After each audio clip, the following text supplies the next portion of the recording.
You know how every day we grow, we are growing in faith, and we tend to learn new things about God on a daily basis.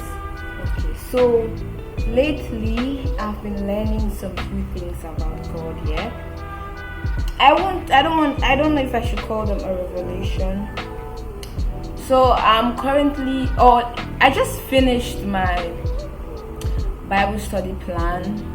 I'm currently on the book of Exodus, so I just finished Exodus, and I did learn a lot, from the book of Exodus. I learned a lot, but from Exodus chapter 30 going down to Exodus 40, I learned a few things that I would love to share with you guys. So today's video is more or less like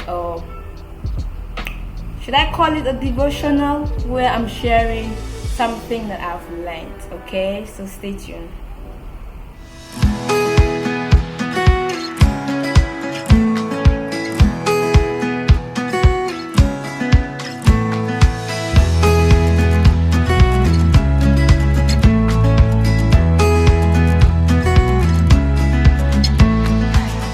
If this is your first time here, my name is Miickeyblog, and this is Mickey's Corner. Here we'll talk about faith, spiritual growth, Christian living, and much more.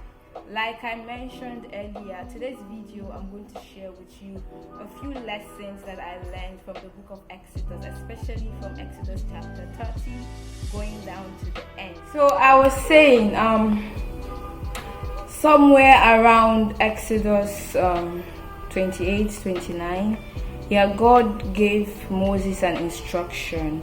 So one life lesson I've learned is that God gives instructions. So he gave Moses an instruction. He told Moses that they should build a tent of meeting, the tabernacle.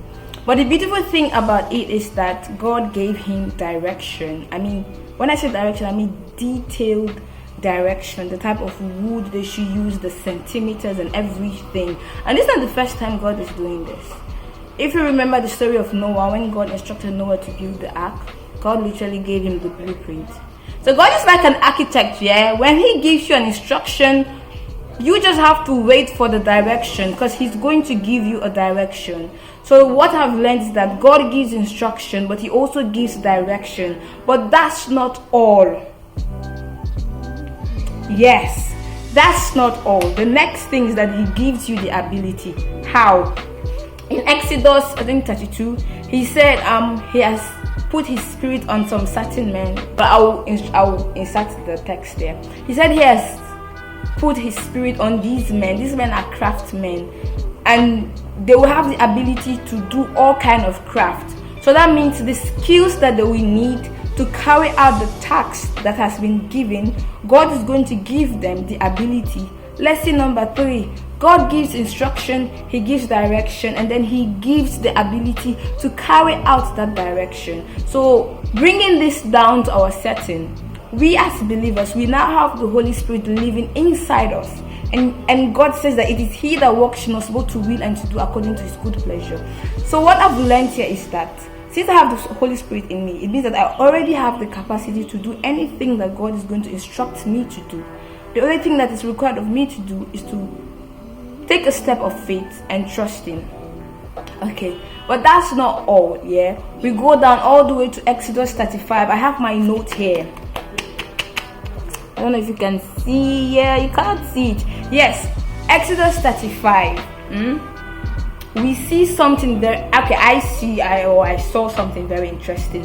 What I saw is that the people start the project. It was time for them to get to work. Okay, now God had already told Moses to tell them that God has already told Moses to tell the people to bring a free will offering. So that means everything that they will need to build the tabernacle, it's within them. So they should bring a free will offering. In 35, it says that when these men started working, the people brought their offering willingly to the extent that it was more than enough. I wrote this is Exodus 36. I said, building the tabernacle was not an easy project. Thus, it was needed for the workers to be enabled and empowered by the Holy Spirit. Now, apart from that, they were also eager to work, and they willingly brought offerings.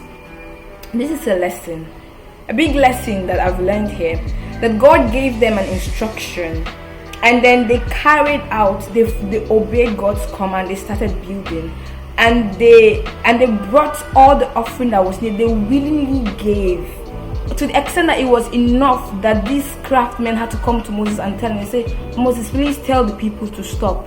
We already have enough. Tell these people to stop.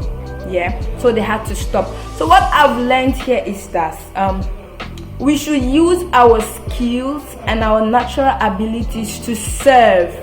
Yeah, and when we serve God, we should do it willingly, as from our heart. Like, we should serve from our heart, because we are serving as unto the Lord and not as unto man. So if you're a young person out there, see this video as a call to service. Yeah, God has given you gifts. He has given you abilities. Yeah, use these gifts and abilities to the glory of His name. If you see a need in the house of God, if you see a need in the kingdom, don't wait for them to approach you.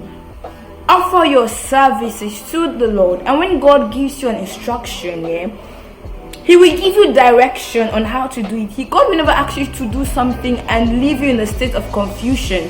If He asks you to do something, He's going to give you the direction on how to do it, and of course, He's also going to give you the ability on how to do it. So you have to be willing. Yeah, you have to be willing to get to work. So this is a lesson that I've learned from the book of Exodus 36 that I would like to share with you. I don't know, I prefer to call this how to be useful in the kingdom, a call to service.